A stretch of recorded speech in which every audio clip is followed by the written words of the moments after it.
Okay, good afternoon. So we're still letting people in. Okay, so my name is Galina Sharonova, and I'm a senior methodologist at ANARA.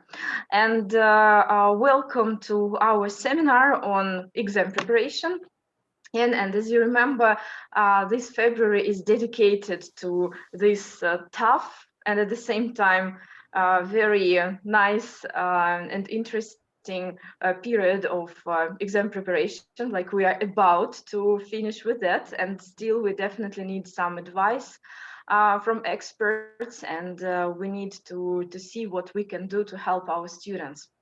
And today we are going to have two seminars, and the first one is on mixed ability students, supporting mixed ability students at A2 and B1. And we have a very special guest today, guest speaker. This is Bernardo Morales. And yeah, hello, Bernardo. Yeah, so Bernardo works as an educational consultant and teacher trainer for English language teaching and bilingual education. And he is also an author of a few well-known and great series for Delta Publishing. Yeah, so Bernardo, yes, over Thank you very much. Yes, so today we're going to be, well, first of all, thank you very much to Onara and Delta Publishing for inviting me to speak today. Today we're going to be talking about supporting mixed ability students at A2 and B1. So just to tell you a little bit about what we're going to talk about today. First of all, we're going to be very briefly looking at the series, which is Practice and Pass by Delta Publishing. We're going to be looking at the different parts of the book so you can see how it is laid out. Then we're going to be looking at some of the challenges when teaching mixed ability students. And when we do so, I would like you to participate a lot in the chat box. I'll be asking you a few questions. So if you could write the answers in the chat, that would be great. Then we're going to be talking a little bit about managing a mixed ability class, then some practical ideas that we can use in our classes, which have to do with sometimes adapting some materials. And then to finish off, we're going to be looking at some top tips and then questions, if you have any questions. So to tell you a little bit about myself, I've been teaching, or I've been in the ELT industry for over 15 years now. So I've taught in Poland, in Costa Rica, Hungary, in Spain, where I've been living for the past 11 years or 12 years, in the UK and in China. I'm a materials writer and author for Delta Publishing. I've written materials as well for Cambridge Assessment and International House World. And I'm a teacher trainer here in Spain. And I also do a little bit of online training for International House World. Right. So let me tell you a little bit about the Practice and Pass series. So first, it has a very clear structure. So all the books for all the different levels are divided into Prepare, Practice, and Pass. And you have those sections for each of the parts of each paper. Then you have one course book per level. So you have one for A2, one for B1, one for B2, and there is one for C1 coming up. It's straightforward exam preparation. So all of the exercises are designed in order to help your learners be better prepared to take the Cambridge exam. It has mock exams as well. And it has free teacher's notes with answer keys, which you can download from the Delta Publishing website. So if you go to deltapublishing.co.uk, you register, then you can download all the teacher's notes, and you will also have access to some of the audio files. Now, something as well that I wanted to mention about the book is that it's not linear, which means that if, it is divided into all the different papers, but you don't have to follow it to the letter, meaning that if you're working, for example, 1 week on listening and the next week you want to work on speaking, you can jump back and forth, yeah? So let's explore a little bit the structure of the book. So the first part of the book is called What to Expect. So in that section, you have a little bit of frequently asked questions about the exam, things from what does B1 mean, which sometimes learners don't know, to a little bit about the structure of the exam. It also gives learners advice on how to get ready for the test. Then, as I mentioned before, the book is divided into prepare, practice, pass, and perfect. So before each of the sections, learners can analyze how they feel. And then at the end, they can focus on what they feel they should focus on a little bit more. The prepare section is kind of the introduction. So there they get grammar and vocabulary that they will need in order to be able to tackle the tasks better. So it's kind of common language that they'll find useful for the different sections of the exam. They'll get a few exercises to familiarize themselves with the different tasks that they'll have to do in each of the parts of the paper.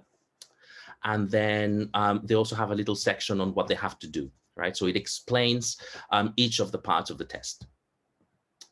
Then you have the practice section, where learners will find exercises which are slightly more similar to the exercises that they will find in the actual exam, but they're kind of scaffolded, meaning that they get lots of tips. Little by little, the exercises start resembling more the actual exercises that they will see in the exam. And then they have a summary of what they have to do in every part of every paper. And then you have the pass section, which is the real thing, or more like the real thing, meaning that the exercises are it's like a little mock exam, but it has exam tips. For example, in this listening one, you would have this exam tip, which is remember to look at the questions before you listen, so you know what information to find. We're actually going to be doing a very similar exercise later today. And listen to the whole conversation before you decide what the answer is. So you have tips that learners will find useful for each of the parts of the test. Then there is the perfect section, which is a summary of all the papers, all the parts of each of the papers. So here you have a summary of in this case, the reading paper. So it's the listening.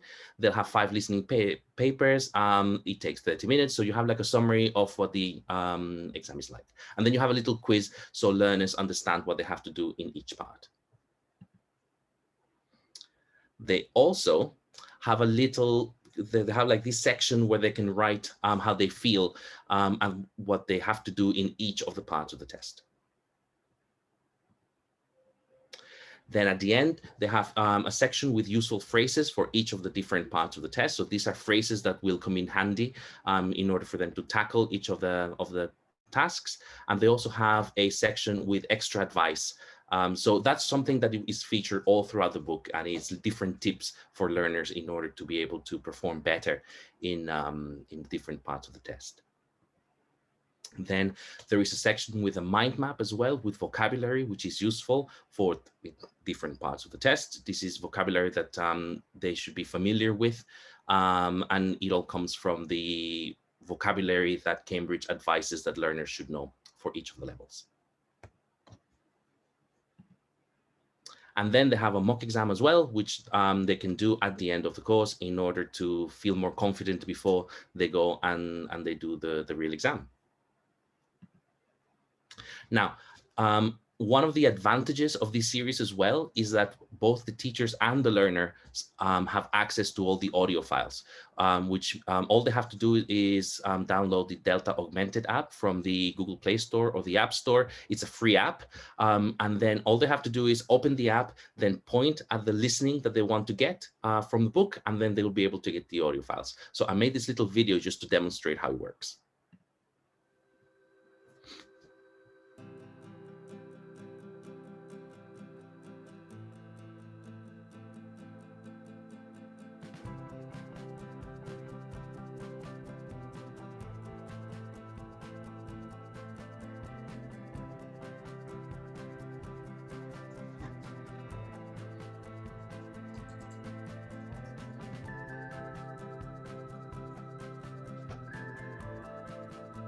Listening Part 1. Prepare. Exercise 3. So as you can see, it's very easy to get the listenings, and it's great that learners as well have access to all the listenings, right? So now let's talk about mixability learners. So my first question, which I'd like you to write the answer in the chat, is how many students do you have in your classes on average?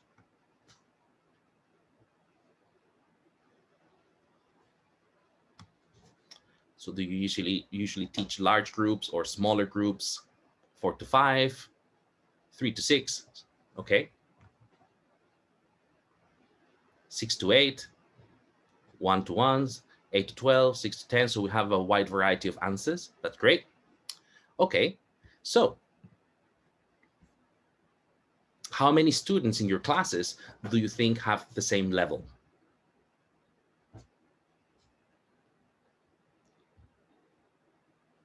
So do you think all of your students in your classes have the same level?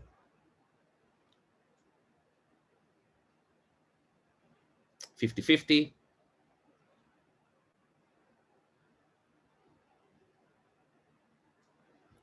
Okay. 70-30? Okay. 40-60? Okay, great. So the answer is 0. So if we have 10 students in class, we have 10 different levels, meaning that all of our students have different skills, and they have different levels within those different skills, right? So in what ways can we have a mixed ability class? So we know that with levels, we can have students with different levels in the same class. So in what other ways can we have mixed abilities?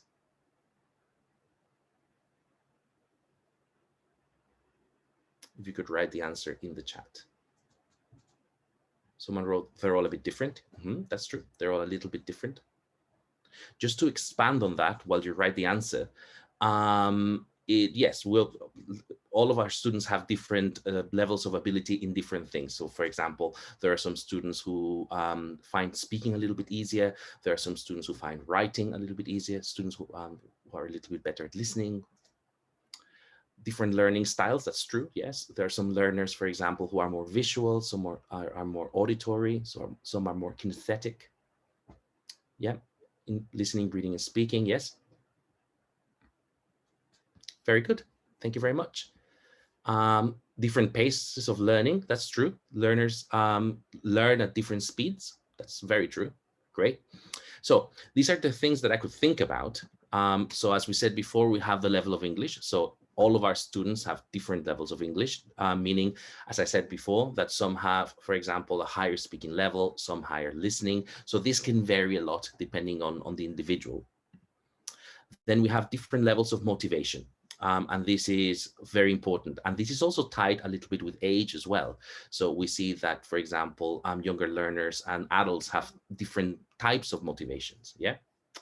And when we talk about motivation as well, we can talk about, for example, if they're interested in just passing the exam because they need to have the certification for, let's say, work or academic purposes, or just because they've been learning English for a while and they want to get the certification as a kind of little trophy of the learning.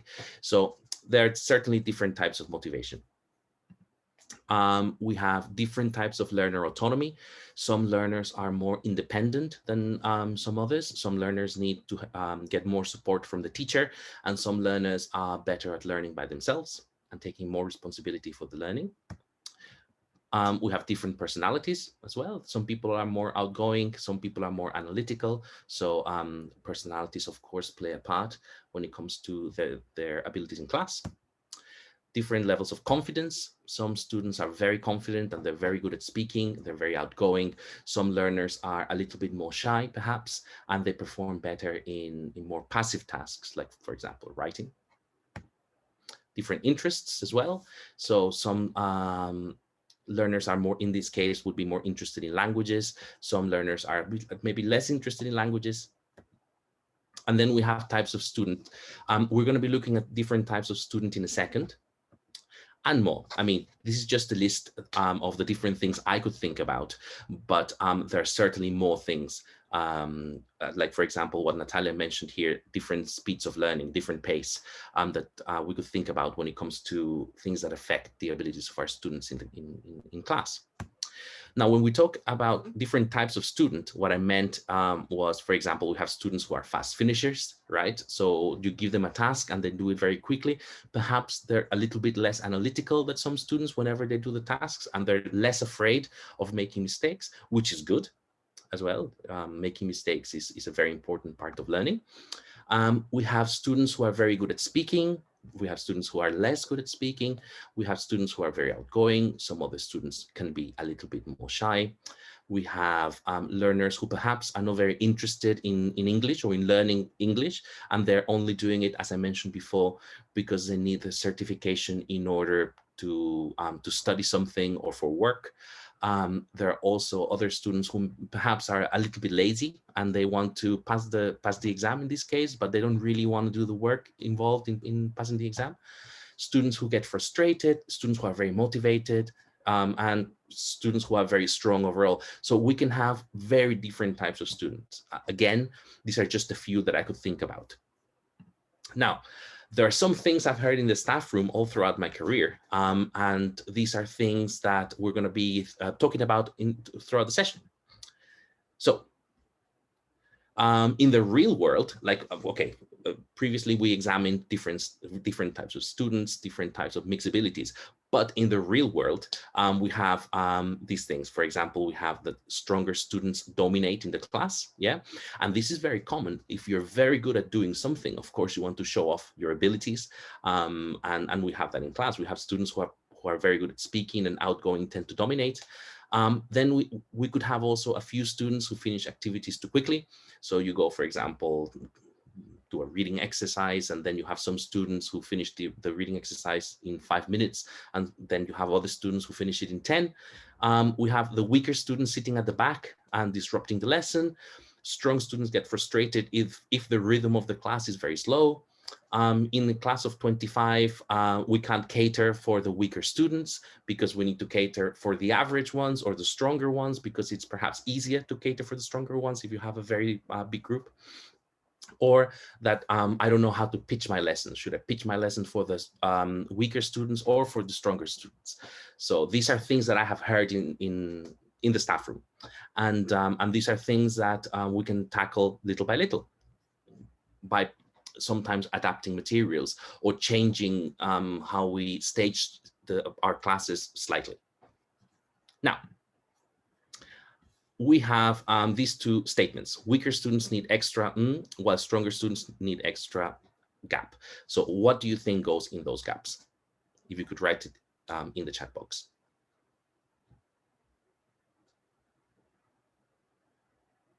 So what do you think students need while stronger students need extra? Okay, so weaker students need extra help or extra time. Stronger, and how about stronger students?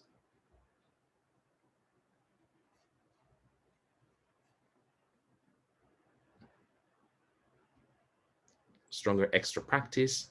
Okay, so weaker students need extra support and stronger students need extra challenge. So the challenge for us as teachers is to create a balance here, to be able to provide weaker students with extra support, and also at the same time giving stronger students extra challenge. And we're going to be looking at this later in the session, but it's also providing stronger students extra challenge in a positive way, right? Okay, so what are some common challenges that we can have? What I've done is I've divided this into kind of 4 sections. Yeah. So the challenges that we have in our classes, these are the realistic challenges. We have different levels of English. Yeah, as we mentioned before. So we need to cater for all the different levels. And by levels, I also mean skills, perhaps. So different skills that they have in different, in this case, for the different parts of the exam. The materials that we have, how can we make the materials, as I mentioned before, just bear with me for a second. As I mentioned before, how can we provide, with the materials that we have, how can we provide weaker students extra support and also give the stronger students extra challenge? Yeah, without me as a teacher having to rewrite all the materials.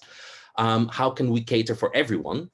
And also, and this is a new one, or newish now, how can we take this into online teaching, or are these things compatible with online teaching? So we're going to be looking at some of those things in the session today. We're going to be looking at how we can adapt some of the materials. So a few guidelines when it comes to adapting materials which is what we're going to be looking at in a second, is that most of the suggestions work both online and offline. So I've thought of ideas that work in both contexts. So you can use these things in the classroom if you're teaching face-to-face, or you can use these ideas as well if you teach online, which I assume is the case for most of us currently. Then a lot of the suggestions require for the teacher to slightly adapt the materials. So I'm not suggesting that the teacher rewrites the book, or in this case, rewrites or writes their own materials. It just takes a little bit of tweaking of the materials that we already have available. And also something that I wanted to mention is that we need to be quite careful with our students' feelings, meaning that when we give an extra challenge to the stronger students, so it's positive, and when we give extra support to the weaker students, that it's also positive, that it doesn't feel like punishment in both ways.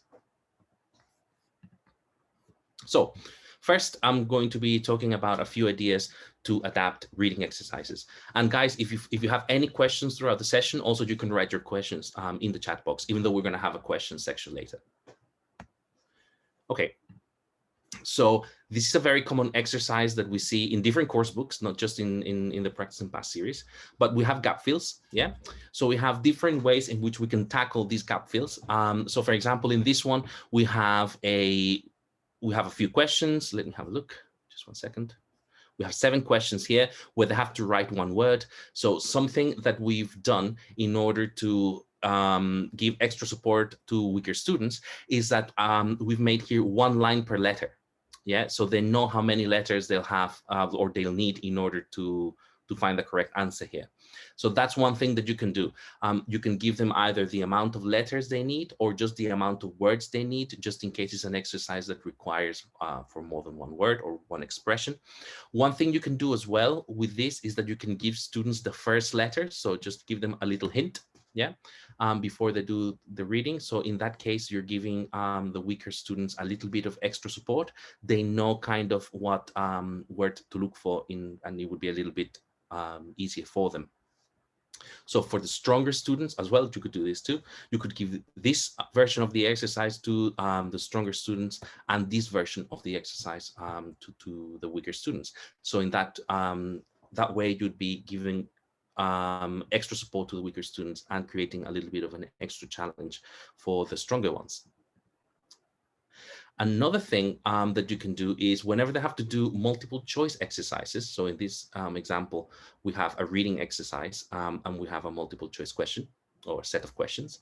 What we can do is that the weaker students have to do the task. So in this case, they would have to choose the correct answer. Why was Tom happy about the letter, for example, in question 1?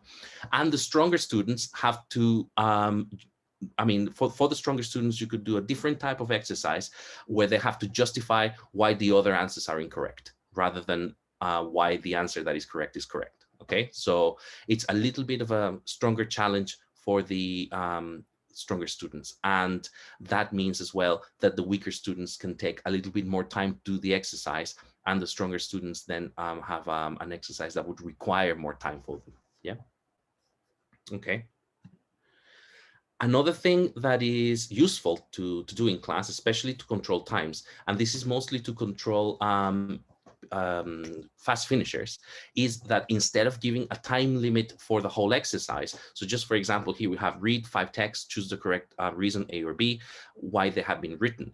So instead of saying, okay, do exercise 1, you have 5 minutes, maybe thinking that it would take them 1 minute per question, what I would do is just divide the exercises into five exercises. So instead of saying you have 5 minutes to do all the exercise, is you have 1 minute to do question 1, then 1 minute to do question 2, etc. That way, you're kind of controlling that the weaker students and the stronger students finish more or less at the same time. And if it's not at the same time, at least it won't be like there won't be such a big difference, right? So you just chunk the exercises or to stage them a little bit differently. Now we have this exercise, and I call this exercise scaffolding. And the reason why I call it scaffolding is because we have a normal reading exercise, which has, in this case, multiple choice, and it has 5 questions. Yeah. And what I do with this is that I divide my class into groups. Ideally, what I try to do is pair weaker students and stronger students together. And what they have to do is I give them the text without giving them the questions. And what they have to do is that in groups, they have to write 5 multiple choice questions for the other groups. So they have to later give their questions to the other groups, and then they have to mark the questions later. So you have that option. And then after that, they can attempt the real task. There is another variation on this exercise, which is that half the class does half the text and the other class does the other half the text, and then they have to exchange the questions. Or there is another version as well of this exercise, and is that you give the students the text and you give them the questions, but you give them the questions without the answers. And what they have to do is they have to come up with the options. Yeah. So, and then after that, they attempt the real task. And now this is very good because it provides support to the weaker students, meaning that they're working with someone who is stronger. Yeah. So if you pair them that way. The other thing is that because they have to design the questions and design the answers, it means that they're going to interiorize the text a little bit better. They're going to be looking at all the different details of the text. And it gives an extra challenge to the stronger students because they have to come up with questions that are grammatically correct. And then at the end, they get to attempt the task. But by the time they get to attempt the task, they will be very familiar with the text. So they will find it a little bit more doable, both the stronger students and the weaker students. Okay. Then another thing that we can do is that when you do these sort of kind of multiple choice exercises as well, you can give the weaker students just like an underlined version of where the answers are. Yeah. So again, we're giving them a little bit of extra support. They still need to do the exercise. They still need to find what the answer is, but you're telling them more or less where to look for it. So that makes the exercise a little bit more manageable for them. Okay. Now, with certain gap fills as well, something that we can do is that very often we see that you have a certain amount of questions and usually you have 1 or 2 extra options. So for the weaker students, I would tell them what the extra options are. So all they have to do is find what the answers are. Oops, sorry. What the answers are for each of the different gaps. Yeah. So that would be for reading. Now, let's have a quick look at how we can adapt listening exercises. So this is very similar to the exercise we did before with the reading paper. So the weaker students have to choose what the correct answer is, while the stronger students have to choose why the other answers are not correct. So they have to justify the answers. And again, this gives the weaker students a little bit more time to choose what the real answer is. And the stronger students have a little bit of an extra challenge there. Using the tape script, and this is something that comes in very useful. If you want to download the tape script, as I mentioned earlier, all you have to do is go to the Delta Publishing website and download the teacher's notes, which are for free, and also registering is for free. So basically what we do is that the teacher divides the class into groups to do the task. The teacher makes the tape script available to the students do the listening, and then later, before they listen the second time or after, that really depends on how you would like to go about this exercise, they have to underline where the correct answer is. So you're just giving them a little bit of extra support when it comes to doing the task. And as I mentioned, all you have to do is go to the Delta Publishing website. In the case of this book, register, and you can download the teacher's notes there for free. Now, this exercise, which actually I wanted to do together, is called group predictions. And it's very similar in idea or in concept to the reading exercise that we did before, which is that we're taking in this case, a listening exercise, and we are dividing it into different chunks. We're chunking it, right? So we're doing it little by little in a way that is challenging for stronger students, and you're also at the same time providing weaker students with extra support. So what we do first, we're going to be doing this exercise together, including the listening. But what we do is we divide the class into groups. Again, we try to pair a stronger student and a weaker student.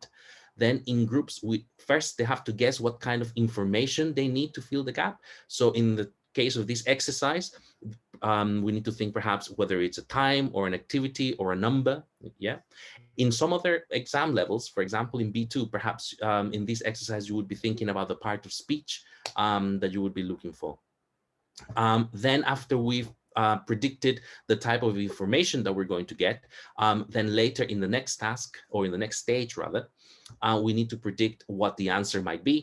And then after they've had a guess, then they listen to the listening, and they get to compare their guesses to the actual answers. Yeah. So let's do this together. So we have this exercise here. Let me get my pen to work.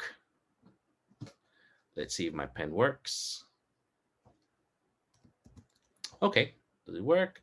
It works. Okay, so time the coach leaves from school. What type of information do you think we're looking for in this part?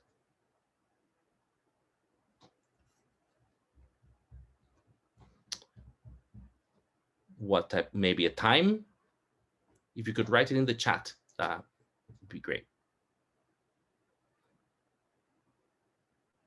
So let's say it's time, yes.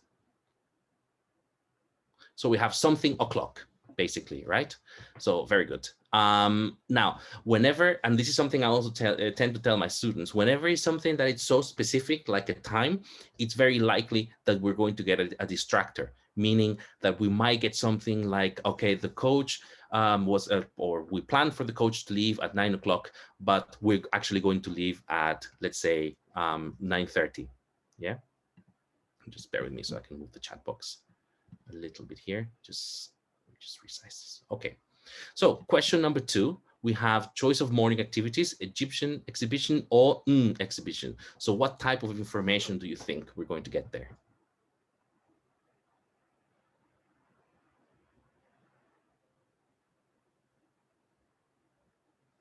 Yep, someone wrote here, any other country. Okay. Okay, so another country. Very good. Okay, let's have a look at the next question. Maximum size of group for Egyptian exhibition. So what do you think we're going to get there? Yep, a number. Great. Now in the next one, we have lunch arrangements, either at a or bring food from home.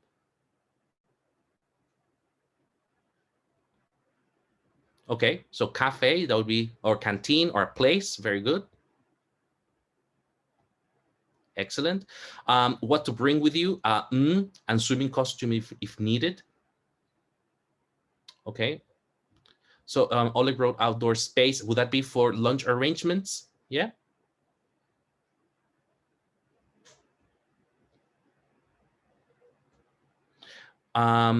Very good. So for the next one, what to bring with you? Great. We have a bathing cap, clothes, item of clothing. All right. So clothes, maybe. So definitely something for swimming, right? And then meeting place to go home, the outside the theater.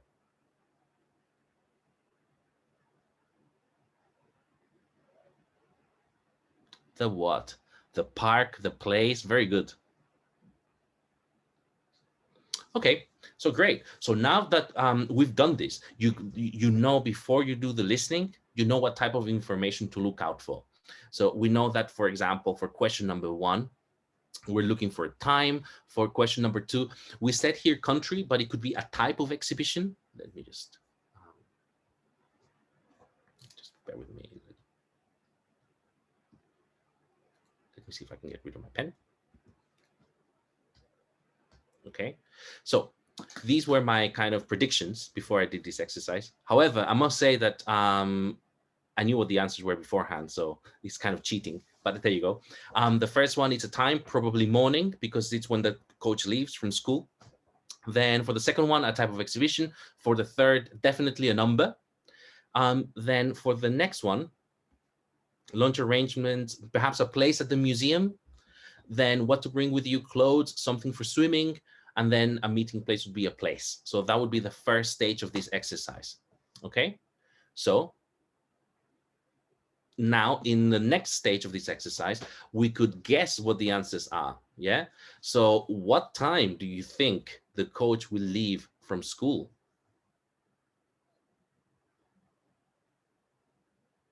If you could write it in the chat, it could be any time. There is no wrong answer here. It could be 9 o'clock, 9:30, 10, 7 in the morning. That's a very early start. Great. Okay. Choice of morning activities, Egyptian exhibition, or what type of exhibition do you think is the second option?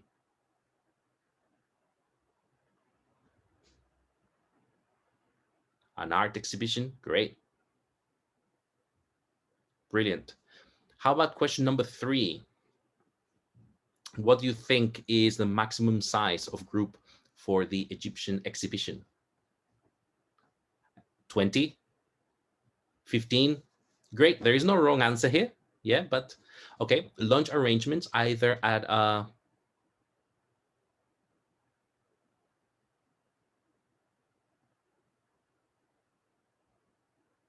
cafe, canteen, very good. Something interesting here is that we have a, so it means that the next word is going to start with a consonant, right? So that's really good. And what to bring with you, we have something for swimming. So what do you think? Clothes, what clothes? I wrote clothes there, but then we have swimming costumes. So I'm not sure if it's clothes. A mask, a towel, very good. All right. A pair of pants, great. And a meeting place to go home. Perhaps we could say they're the entrance of the museum. What else could we say for that one? Park, yard, great. Okay, so what we're going to do now, I'm going to play the listening, which I downloaded from the, I used the app to get this listening, right? So what we're going to do is we're going to listen to the text or listen to this exercise, and we're going to see if your answers were, or if your predictions were correct.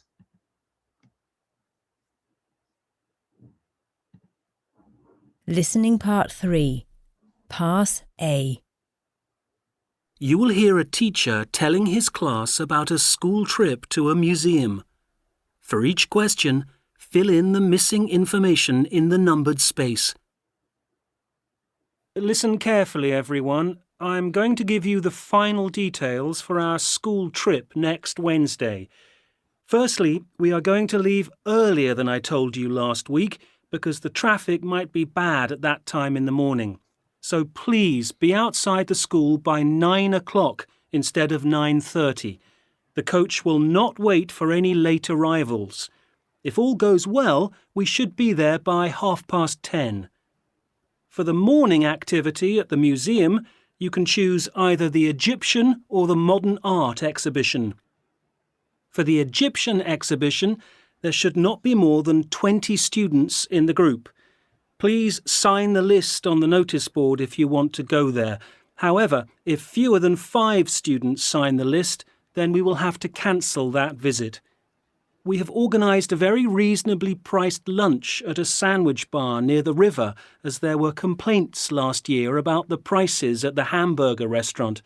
However, if any of you would prefer to bring food from home, then please let me know.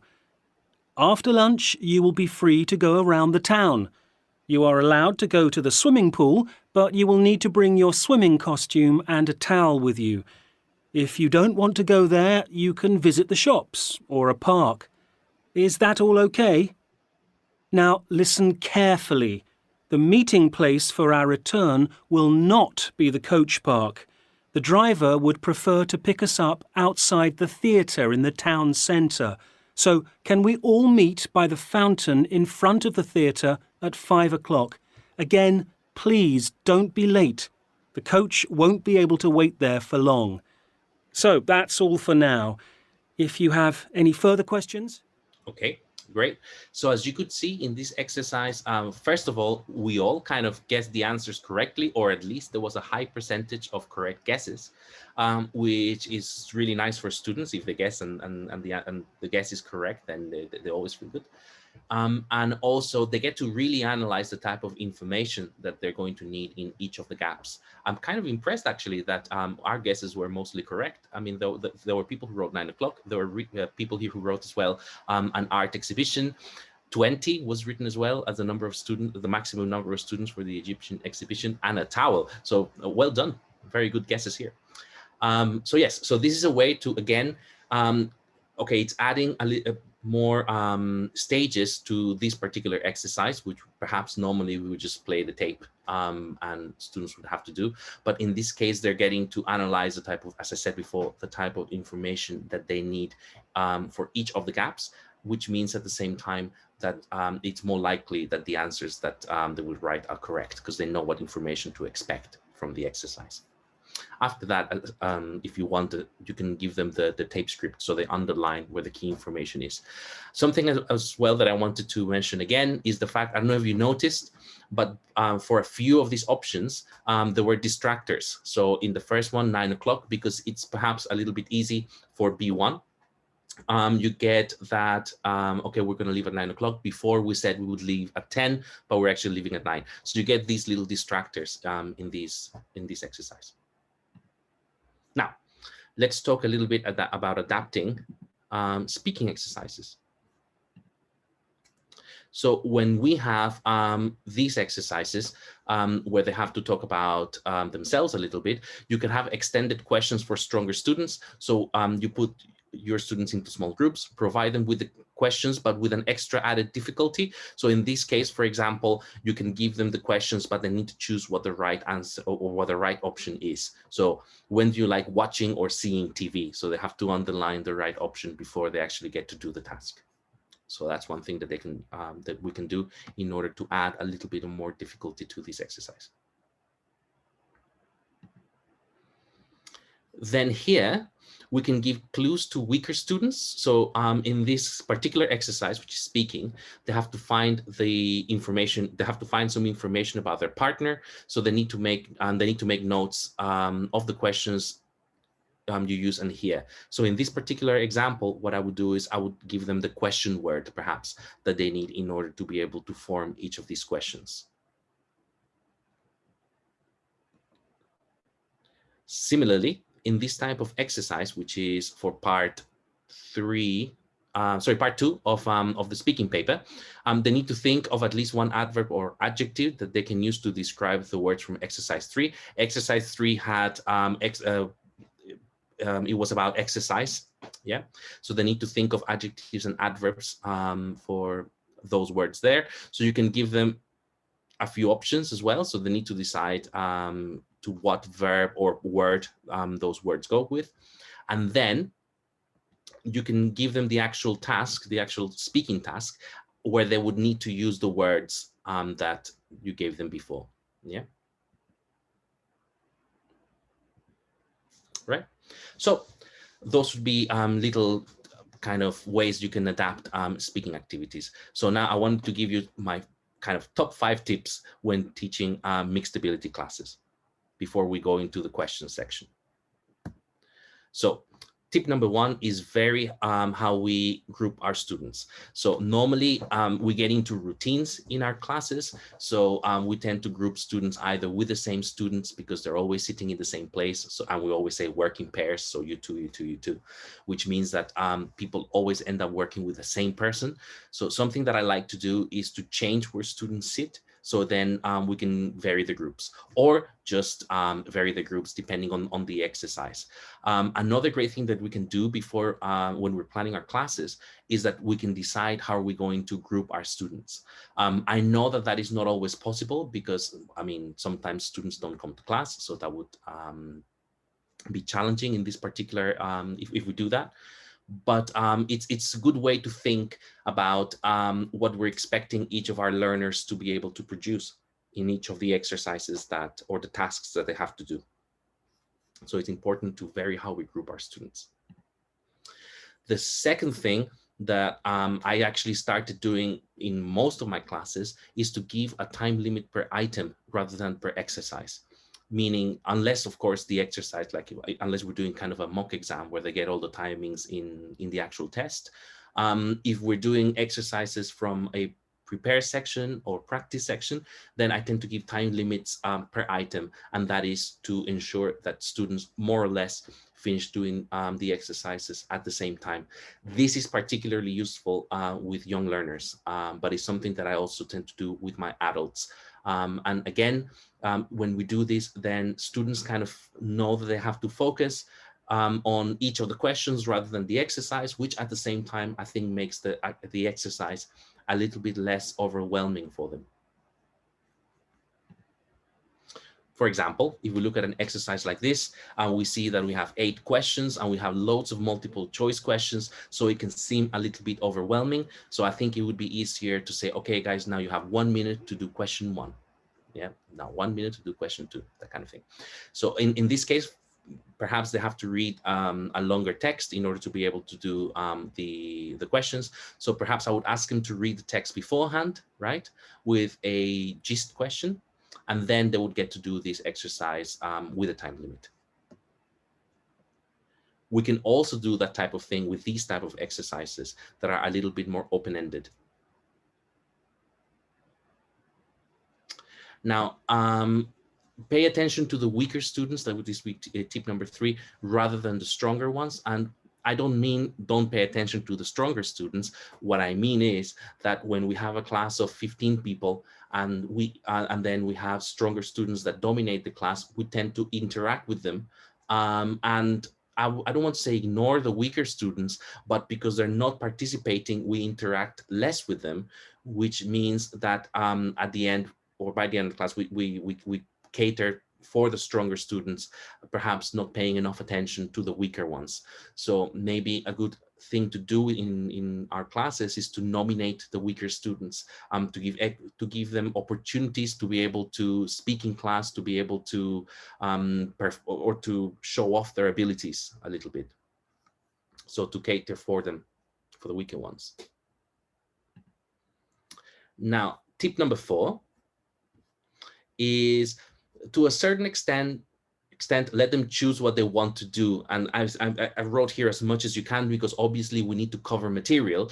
But sometimes, for example, I ask my students if they would like to do a listening class or a speaking class. I have the 2 classes prepared when we're preparing students for these exams, so they can practice sort of what they want. And again, as I said, as much as you can. I know that we have to cover everything, but if you can if you can give them an option, would you like to do this exercise or this exercise? That's something that they really appreciate. Something that I also find that students really appreciate is when we write the lesson plan on the whiteboard, and then we kind of start checking off the things that we do in class, and it gives them a little bit of a sense of achievement, and they also know kind of what to expect from the class, and I notice that students tend to like that very much. And as I mentioned before, tip 5, break large tasks into short stages. So as we did, for example, with the listening exercise, okay, someone wrote here, Oleg wrote, would they choose the easiest or the most challenging task? We're going to be looking at that in a second when we go into the question section, because that's a very good question, actually. So we break to take like a big task, like we saw before, the listening, and then break it into short stages, which means that students will be able to interiorize or at least analyze the task a little bit more in detail than if they were just to tackle the task as they would in the exam. So as we saw in this exercise, we first got them interested in the topic. Then they predicted the type of information, then they predicted the word, then they did the first listening, then they do to see if their predictions were correct, then they can do a second listening to write the actual answers, and as I mentioned before, then there is an optional stage, which is to underline the key information in the tape script. And an extra tip is that these materials, like when we make things a little bit more challenging for students, or when we give them a little bit of help, more when we make things a little bit more challenging for the stronger students, it shouldn't feel as punishment. So something that I always try to avoid is to say, okay, so you finished early, so here's an extra exercise, because that kind of feels like punishment. So what I try to do is to have the exercises pre-prepared for the stronger students. And if they don't finish in time, then you can say that it's fine. Yeah, but I think that it's very important that they never feel that because they're very good at something that they're getting punished, because then that might affect their level of motivation. And now let's, well, if you have any questions, please write the questions in the chat box. Oleg was asking, would they choose the easiest or the most challenging task? Okay, and here's the thing. Sometimes when I ask students to choose the activity, we're going to do both activities anyway. So I just ask them which activity they want to do first. Yeah, so either way, we're going to be doing both things. However, if we were just to do one, I think it really depends. Sometimes they don't look at the level of difficulty of the activity, but they look at the activity that they like doing best. And it really depends on the group.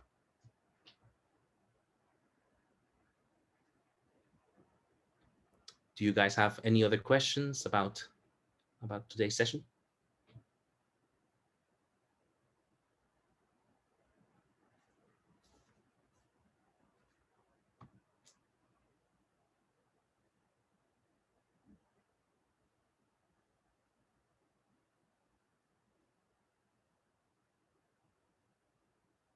Thank you very much.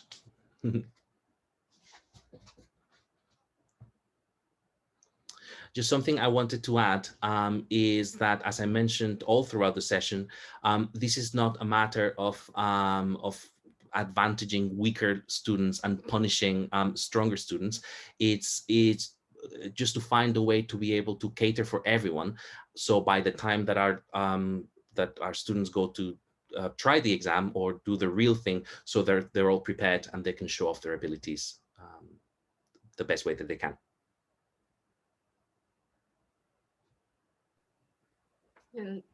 Okay, thank you very much, Bernardo. That's been really very interesting, very informative, and very, very practical. So thank you very much. And dear participants, you can see a link to the book, to the set of books on preparing students for A2 key and B1 preliminary, so practice and pass. Okay, thank you very much, Bernardo. So Thank you. Enjoy your day and your And classes. Thank you very much. So, and let me now introduce our second speaker, guest speaker. So this is Gregg Sotiropoulos. So hello, Gregg. Can you please, yes, switch on your camera? Thank you. So Gregg is currently working for Publications as an ELT academic consultant and teacher trainer. Yeah, so Gregg, over to you. Yeah. Thank you very, very much. Welcome, everybody. Give me a moment just to share my screen. Oh, can you enable me to share my screen? Thank you. Yeah, I have already. There we go. Excellent. Okay, just give me a moment.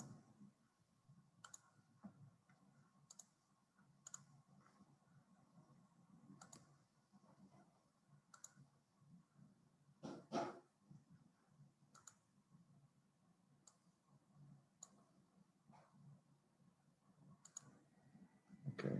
As all of my webinars are extremely interactive, I'm going to have the chat box open the entire time. Okay, so any questions, comments, concerns that you have, feel free to write it in the chat box. And if I can, I will answer them during the presentation. So before we begin, two very important questions. Number one, can you hear me and see me clearly? And number two, can you see my slide? Those are the two most important questions before we begin. And as teachers with students, we must make sure and be clear that everyone can see everything. Yes to both questions, plus, thumbs up, excellent. Okay, so my fellow educationalists, today I want to offer you some tips and some tricks on how we can conquer the A2 KET exam. In doing so, I'm going to show you some examples from a course book that we have that I am sure is going to help you and your students be successful in passing this exam. Okay, but before we get into that, I want to ask you, this particular quote by Samuel Beckett, ever tried, ever failed, no matter, try again, fail better. I'm a big fan of motivational quotes with students, and I feel that this quote summarizes test taking and our students. When we say try again, but fail better, if a parent were to hear this, they would think that we're crazy. Parents would say, you're telling my student, my child, to fail again, but to fail better. They're not supposed to fail. But yet they're not understanding this quote very well. What this really says is, we want them to improve, and by failing again and failing better, they will be improving. So today, we're going to see how we can build and foster a supportive environment in our classroom for our future global agents of change. This is how I talk about students. Students are our future global agents of change. And unfortunately, when it comes to test taking, well, they're not feeling very comfortable. So I'm going to ask you a question right now. I want you all to reflect for a moment. Think back in time when you were children. What was it like when you, my dear teachers, had to take a test? Can you please write in the chat box, how did it feel? Excuse me. How did it feel to take a test when you were younger? I need you to do this for a moment to reflect, because we're going to use our empathic skills, empathy, to understand how our students are feeling right now. So, extremely nervous. So that is a feeling that does not really help when taking a test. Cold sweats, right? So physically, your body is changing. You're not comfortable. You were scared. You were curious. Curiosity is something that can work both ways, right? There, as I saw before, there were quite a few people. Ooh, we're 30 people. Everyone jump into the chat box. Stretch out your fingers, type on that keyboard, and think about how you felt when you were a kid or a teenager or a young adult taking a test. It is really important that we can connect with our students. It's really important to understand how they're feeling. So some of you may have felt a little bit unsure. Your self-esteem was not high enough. Your confidence level wasn't high enough. Your motivation wasn't high enough. Now, there are reasons why you were feeling like this. So the next question that I have to ask you is, if some of you couldn't reflect enough on how you felt, look at this student and think of how your students are feeling about taking the KET exam. How are they feeling? Do they feel like they are prepared enough? Do they feel like they can succeed in taking this test? Are we meeting the needs of our students regarding this test for them to be successful? And when I mean successful, my dear friends, I'm not talking about studying for a test, getting all the information, taking the test, taking out all the information, getting a good grade, and then 2 months later, forgetting everything. Does that sound familiar? It happens often with our students.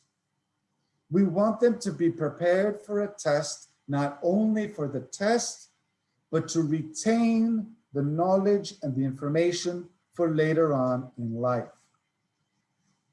So, we're talking about emotions, aren't we? These emotions are feelings which can be caused by a situation or a circumstance that you are in or the people you are with. So Think about this, teachers. Your students are in a situation, a circumstance where they must take this test. They are with other students, the people they are with. Some students may be super confident, super ready. They've got this.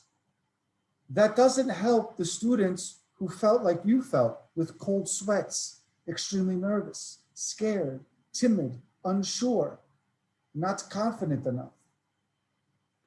So not only is it the circumstance taking the test, it's also the people that are around them that makes them feel this way. A strong feeling derived from one's circumstance, mood, or relationships with others. So when taking a test, usually the student is not taking the test alone in a classroom.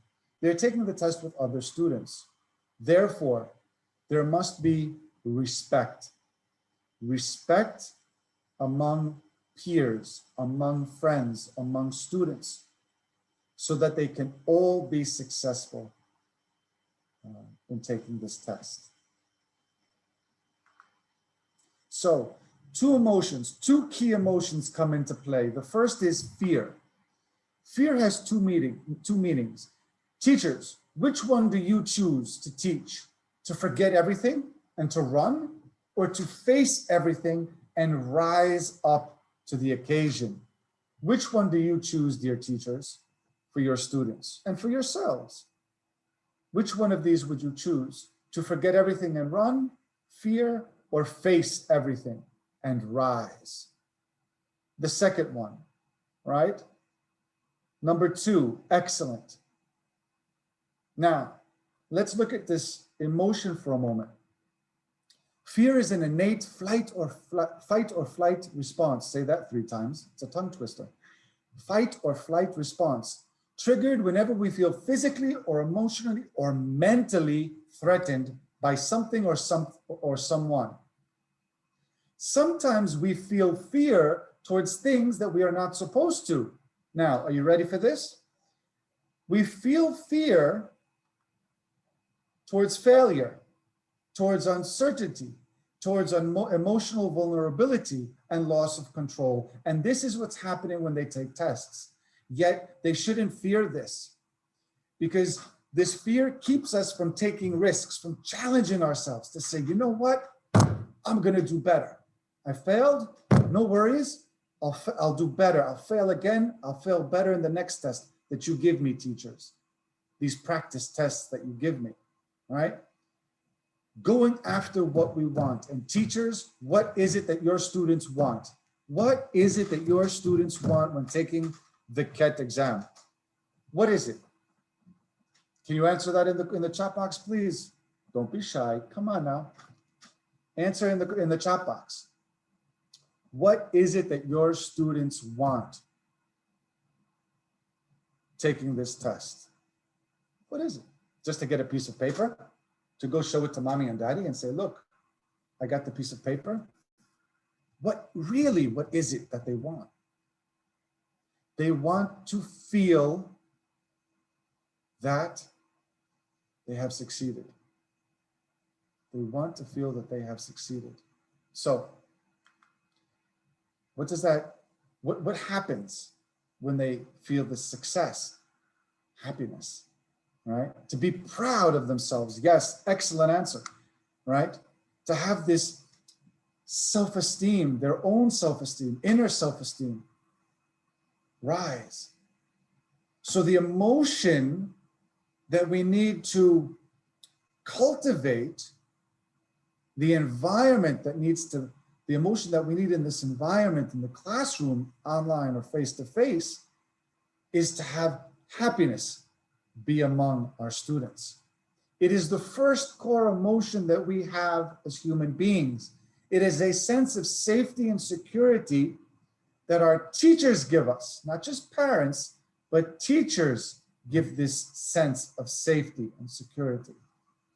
It sprouts from the knowledge that we are loved and taken care of, that you, the teacher, will take care of your students to pass this test effectively, efficiently, and be successful. joy, pleasure, satisfaction all exist to remind us of what it is that we value most. And in this case, what they value most in this case is to pass the exam at the highest grade that they are that they can possibly pass. Okay, so as I have given you now the framework, the warm-up for this webinar, taking tests is not just about practice tests. Taking tests is about understanding the emotion, the mindset of your student. If you can recalibrate your student's mindset in taking this test, then I guarantee you, if you do it correctly, that each and every one of your students will pass. Okay. As Aristotle once said, and it's one of my most favorite quotes, he says, education of the mind without education of the heart is no education at all. And so you can practice taking these tests to get them ready, but emotionally, their heart, if they are not ready and prepared, right? Then the day that it comes, when the day comes that they have to sit there to take the test, you never know what could happen. You never know what could happen.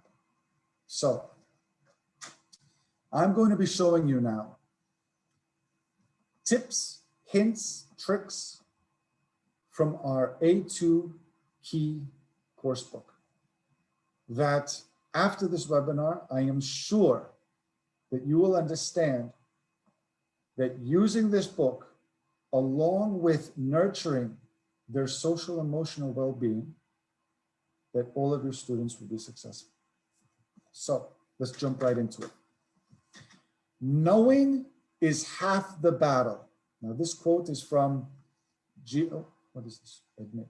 Should I admit? No. Okay, someone else is admitting. Great. Knowing is half the battle. This is a quote from G.I. Joe. It's a vintage TV series and let's say, vintage toy set of soldiers, where knowing what you have to do, knowing what it is that is being asked of you is half the battle. So when you have a book like this and you jump right into the book doing the practice tests, whoa, whoa, whoa, whoa, whoa. First, we have to see, what is this test about? Your students need to know the test format to get a brief overview of the test. And this is the crucial time for them to pay attention to understand what is being asked of them during this test. So this exam, this test for A2 Key, has 3 parts: reading and writing, listening and speaking. Now, in that chat box, because you know your students better than I do, I want you to tell me, to write to me, which section of this test do you think your students would have the most difficulty in? Think about this for a moment. Would they have difficulty in reading and writing, listening, or speaking? What do you think? Come on, guys. We're many, many with us today. Thank you once again for joining. Speaking, reading, speaking, writing and speaking. Okay, speaking section. Come on, I'll give you 10 more seconds. I want all 32 of you to write down your answers. There's a reason why I'm asking this.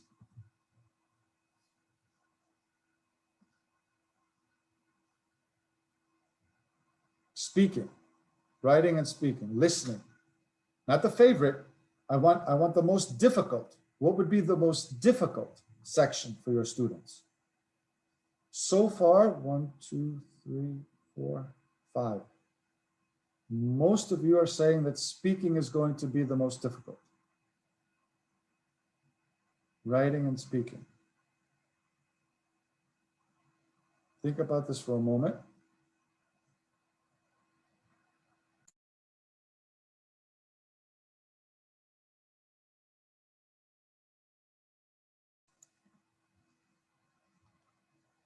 Writing and speaking. Okay, now, reading and writing is 60 minutes. Listening, 30 minutes. Speaking, 8 to 10 minutes. Reading and writing, reading, 5 parts, 30 questions. Reading, writing, 2 parts, 2 questions. Listening, 5 parts, 25 questions.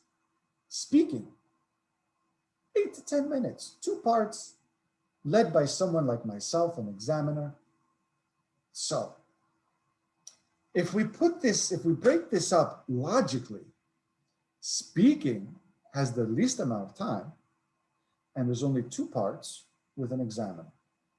That should be pretty easy for our students, right? But yet, you're telling me that this is where they're going to have the most anxiety. Believe it or not, that when they look at all of the questions for reading and writing and for listening, that's where they're going to freak out the most. And what happens is, because these come first, by the time they get to speaking, they're drained, they're exhausted. They're saying to themselves, you know what? I give up. So that means we have to prepare them on how to handle each of these parts so that as they continue the test, they are building on their confidence because they're understanding what they're doing. So when it comes time to speaking, they'll do it easily.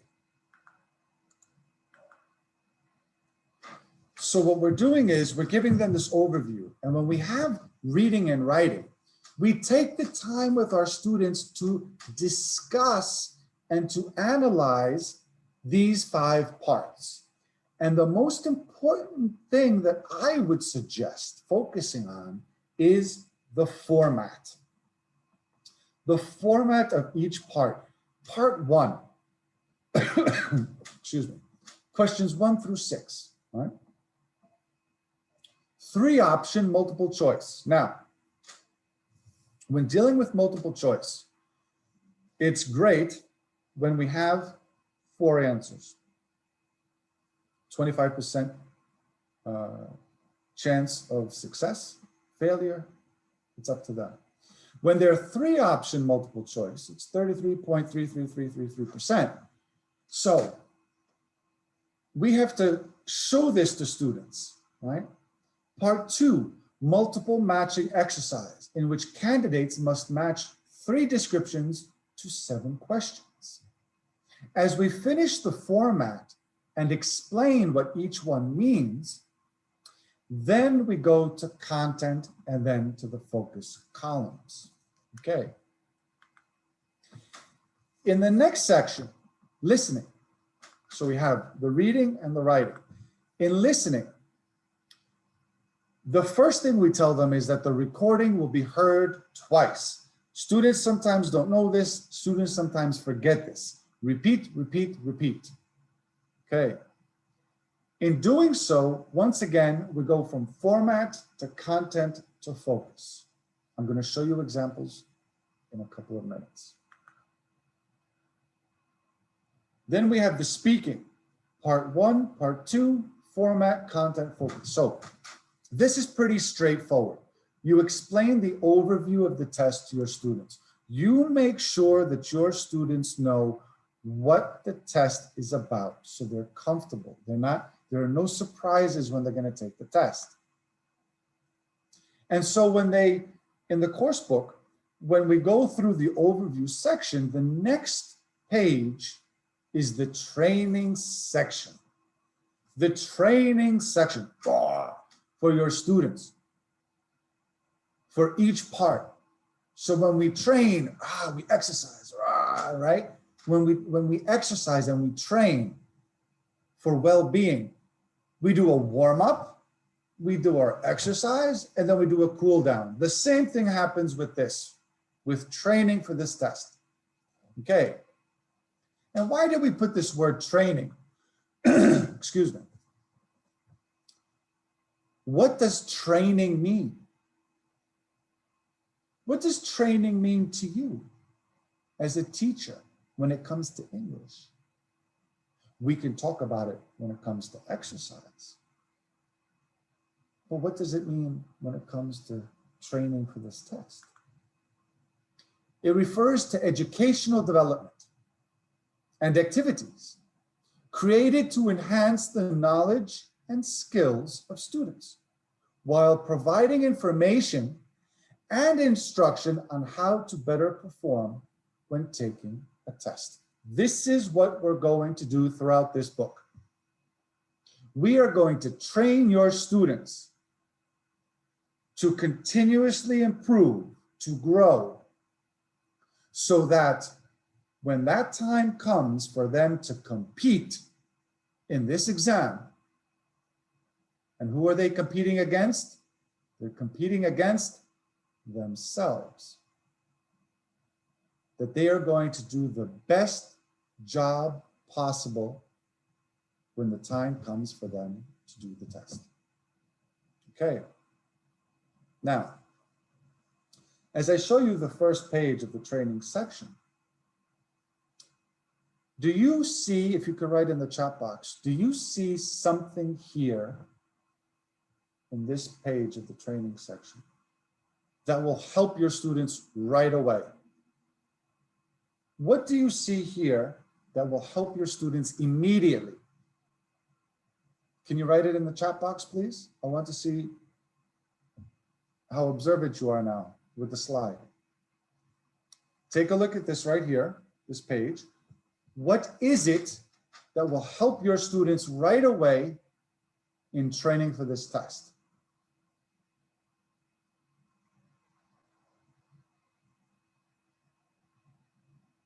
The chat box is frozen.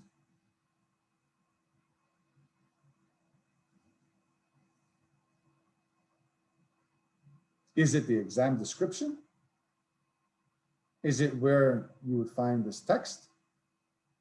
Or is it the tip box down on the bottom right? What do you think?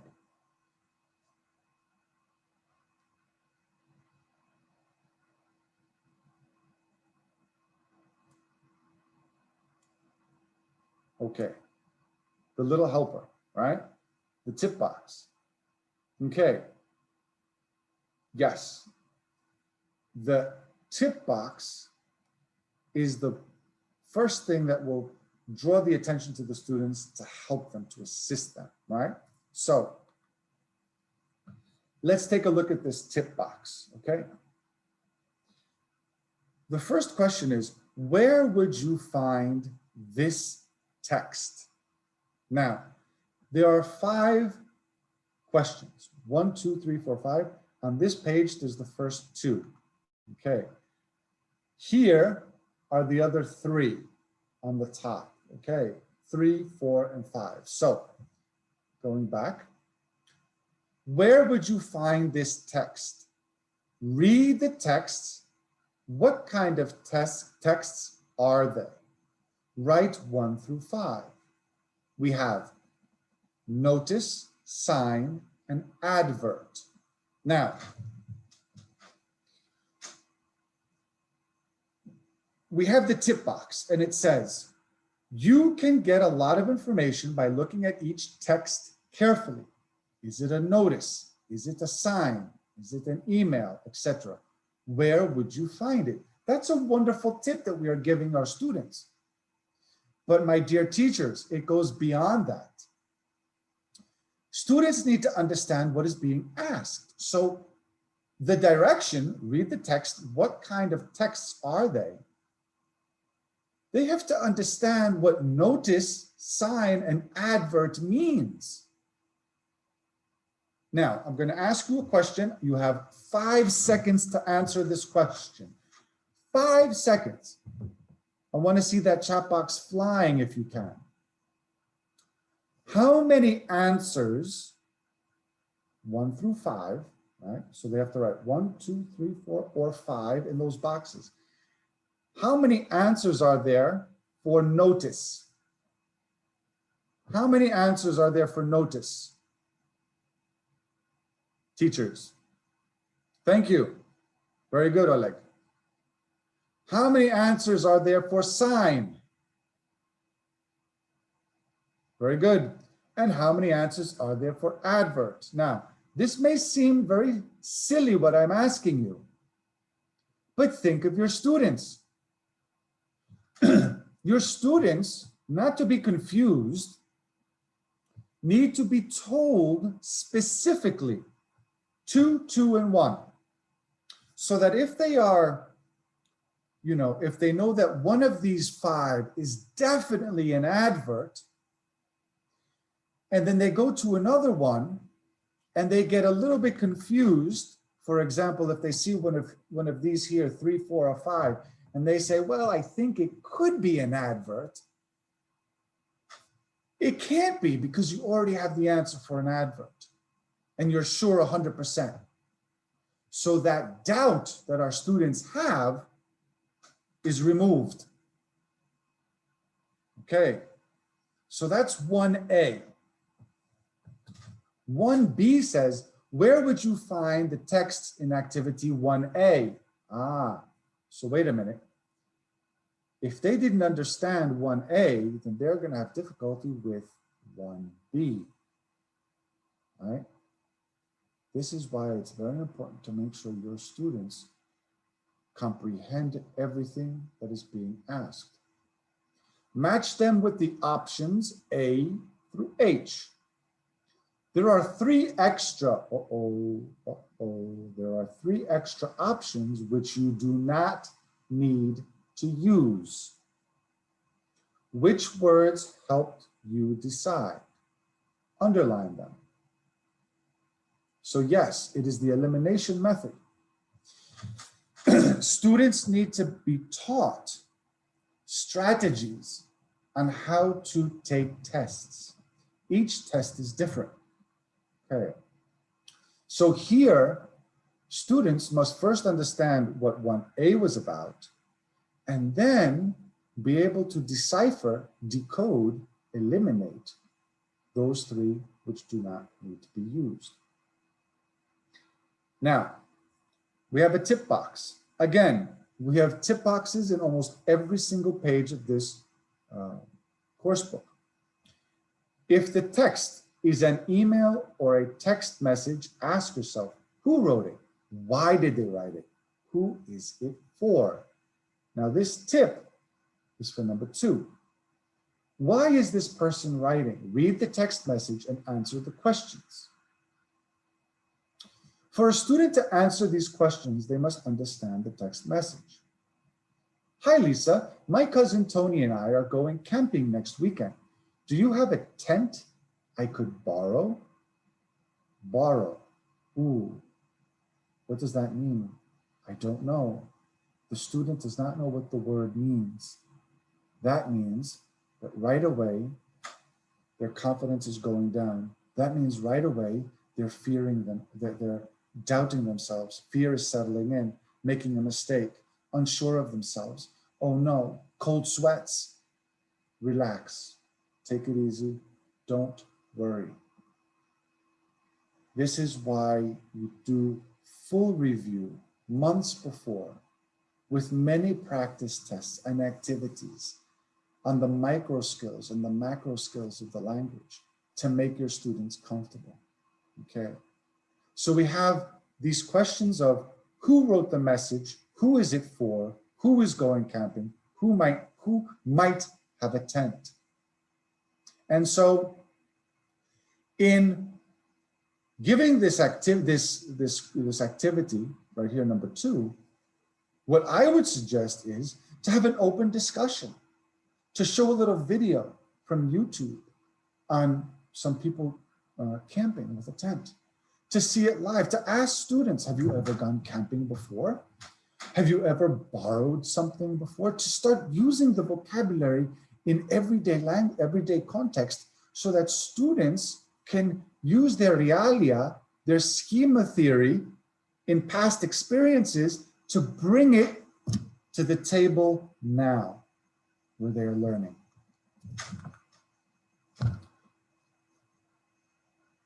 Reading and writing part 1, number 3, read the sentences, the questions 1 through 10. What is the person doing in each case? Match them, A through J. What does it mean? Tip, the text and the correct answer will say the same thing, but with different words. Pay attention to numbers, the vocabulary used, and the grammar to find the matching meaning. So what's happening here is students need to be able to compare similarities, understand the differences. Ages, complete sentences 1 through 4 with the phrases A through J, found above. Excuse me, found next to the fill in the blanks. To make sentences that have the same meaning as the ones in bold. In some cases, there is more than one correct answer. Oh no, this again, more than one correct answer. So this means I have to start to choose and second guess myself. But again, this is why practice makes what? What does practice make? Practice makes, if you write perfect, I'm going to come out of Zoom. No, I'm leaving. Goodbye. Okay, Natalia, no. Practice does not make perfect, sorry. Practice makes improvement. Because anyone who is perfect, I can always improve your perfection. Just like better, best, we can always better our best, right? Practice makes sense. Wonders, practice makes wonders. Very good, I like that one too, right? So I want you to look at this and to understand that this particular book is something that will, along with your authenticity, along with your flavor of teaching, because you, as I said, you know your students better than anyone else. Putting all of that together will allow them to feel comfortable in taking this test. Now, as you can see, we're highlighting topics that are most likely to be found in this test. So just going back for a moment, excuse me. We have different types of signs, right, that students see in their everyday life, correct? We have messages that students send, I don't know how many times a day in social media. Ages, right? At different stages of our lives, at different ages, we go through different experiences. Days, dates, and times, right? Read the notice and complete sentences 1 through 7 with the prepositions in the box to make true sentences. Now, when dealing with prepositions, students sometimes have difficulty with this. So the first thing is to look at the sign, the visual prompt. Mr. Wise's Bookshop, Monday through Friday, 9 a.m. to 6 p.m. The bookshop is open 9-6. Now, we can give the answers and have the students work on this individually in pairs or in groups, but sometimes it may help students to find examples of these prepositions. So we show these prepositions first on the board, and we ask them to find examples of these prepositions through different contexts. When doing that, students are going to start to share what they have found. When they start doing that, it means that they are going to have more examples of these prepositions filed away in their brains. The synapses are connecting with the neurons, and so when it comes to taking the test and looking at this, they'll be able to say, wait a minute. I didn't know that answer, but Peter, my friend, gave an example that I have filed away in my head, and now I understand this, right? So don't forget to use your students to work collaboratively when studying for a test. Tip, another one. Choosing the correct answer choice might depend on understanding prepositions, time expressions, and words, phrases that relate to a particular time or part of the day. So in part B, reading the notice, take the sentences that are true according to the notice. True or false? Those are very tricky. And I love to have students second guess themselves. I know sometimes it's like you're being mean, you're being tricky, but it's good because what happens is you start to have the students feel more confident about their decision-making skills, right? So for example, a silly example, the sky is blue. Is it blue? Is it really blue? Are you sure it's blue? And once you say that to the student goes, oh no, wait. No. The sky is blue. And you go, really? And they go, wait a minute. No. Yes, wait. Oh, come on. It's blue. And so the sky is blue. It is blue, right? So you say, why didn't you stick to your guns? Why didn't you support your answer and say, you know what? It is. No matter what you say, teacher, it is. We allow our students to, in decision-making, to not be so easily swayed by having them doubt themselves. Okay. So we have something else here now. We don't just have tips, we have little notes now for our students saying that, oh, good morning. All right, we wake up, that's before 12 p.m. And then when 12 p.m. comes along, we say, oh, good afternoon. Okay, so the good afternoon is between 12 and 6. And then after 6, okay, good evening. And then we go to sleep, right? So we're just giving them a little time frame, a little reinforcement when practicing training for this exam. Grammar. Modal verbs, words, phrases that express modality. Now, we're dealing with grammar, right? Our students just love grammar, don't they? I know some teachers are grammar junkies. I know that some students feel that grammar is all about speaking, right? A lot of students fear grammar because they don't want to make a mistake, because they think of the rules of grammar. And when they think too much about the rules of grammar, they don't be able to use the language naturally in their everyday lives. So when we have to read the texts, choose the correct options to make true statements. In some cases, there may be more than one correct answer. Tip, the texts and answer choices often include words like can, could, be able to, must, have to, need, may, might, will, and should. So this means that we have to have a fun little game, jollification game, a little review on these words, just to give them some extra support. Now, here we have a text, and here we have a short little email. Again, things that students are used to seeing, and things that students have used many, many times in their lives. Now, as choosing the right answer, we have 3 choices. What is the strategy in choosing between 3 choices?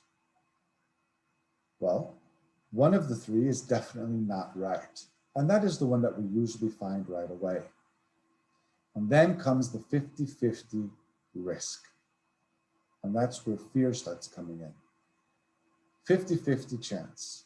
So the 50-50 chance means that either number one, they're not well prepared and they have no clue between the two answers.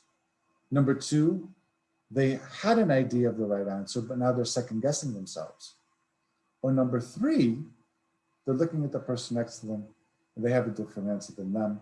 And so they think that they're wrong. So it's all about confidence here, right? Confidence and preparation. The trials and tribulations of working at home. I apologize if the dog is barking, someone is ringing the doorbell. Again, my apologies. So here we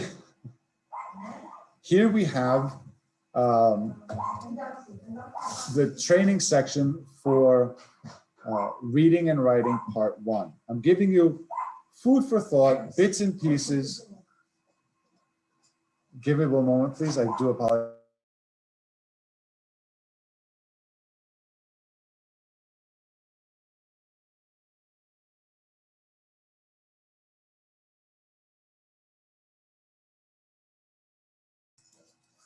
I do apologize. We're back in lockdown again here in Greece. So both of my children are here. And so it is quite hectic. So steps for reading and writing in part 1. Look at each text. What kind of text is it? Read the text. What does it mean exactly? Read the answer choices. Think and choose which answer choice is the one with the matching meaning. Check, is the answer the choice you chose 100% correct? 110% correct, I would say. Why are the other two incorrect? Continue with the rest of the text in the same way. And then we ask them to remember, to reflect and remember. You may be able to find the correct answer choice more easily if you can first identify why the others are incorrect. So it's not just looking for the right answer, it's asking yourself, why are other answers not right? Be careful, the fact that one of the answer choices has the same words as the text does not necessarily mean it is the correct choice, the correct answer. Students sometimes fall into the trap of comfort and they say, oh,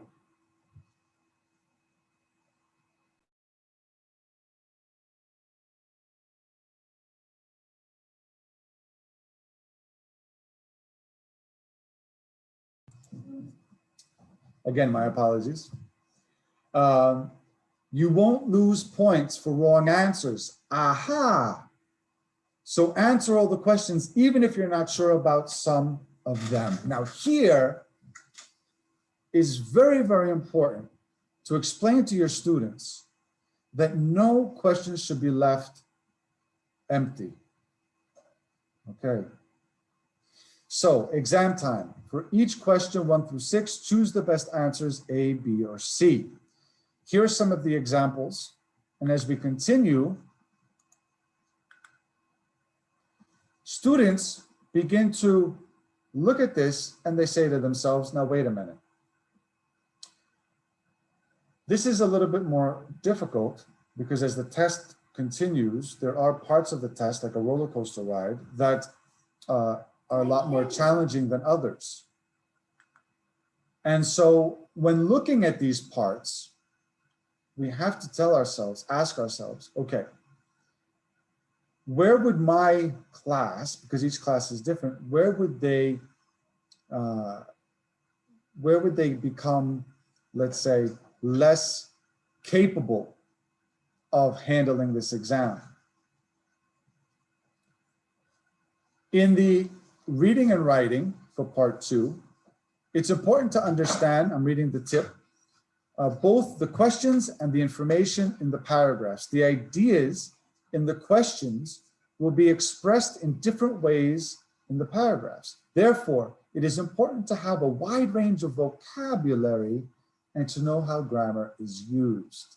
So as you saw, the first slides that I've shown you, it was quite simplistic. Now, as we get further into the test, it does get a little bit more difficult, right?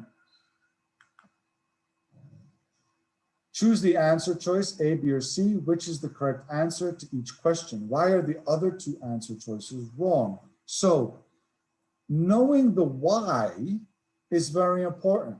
Not just why it is correct, but why it is incorrect. Now, I would suggest that you look through, if you have a sample of the book, to look through the tips and steps in training for the book. Okay, the way in which we break down each part of the book is done in a manner where if a student's strength is speaking, you don't spend the time, more of the time on helping them prepare for the speaking. You allocate your time management, for the students, maybe break them up into groups based on their strengths and limitations and work on it in that manner. The tips, as the test continues, become more concrete, a little bit more detailed. When dealing with the writing section and the reading section, this is where the students begin to have to use their creativity, their critical thinking, their curiosity, as someone wrote earlier on, in trying to figure out and find out the answers. So basically, what I shared with you today is that you must think about taking this test as Tetris. Okay. When playing Tetris, in order to be successful on every level, you have to fit all the pieces together in order to have the most points. Each part of the test is like one of those little pieces that fall down in Tetris, right? Now you can assist the student in understanding the shape of that piece, but it's the student's job to turn that piece and to connect it with the other in order to form the straight lines, in order to gain points. Some students can do this very easily, other students cannot. So as we have differentiated learning in our classrooms, we have some lower performing students, average performing students, and higher performing students. A suggestion that would be made is, if students are very, very secure in taking this test in their class, they can be trainers themselves. Just as this book has a training section, to train someone, you need a trainer. So why not make those students your assistant trainers and have them help their friends to succeed in passing this test? Excellence is not being the best. It is doing your best. So for students to do their best in the class, they must work together. And in doing that, they will all be successful. So I want to thank you very much. If there's any questions, comments, concerns, by all means, you could write in the chat box.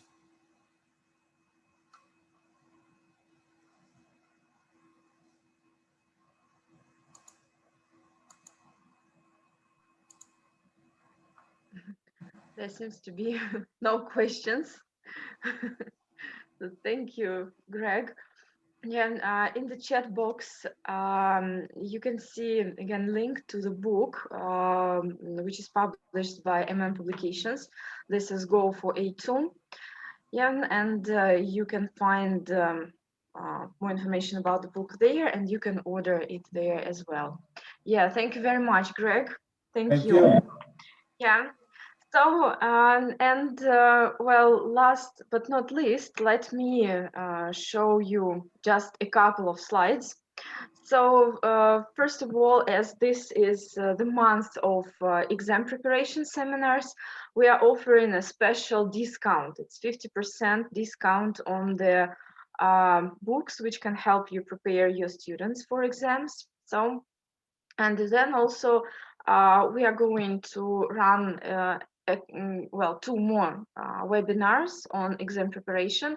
So next Thursday, the 18th of February at 12 o'clock, there will be a seminar on hints and tips on FCE preparation or dealing with listening successfully.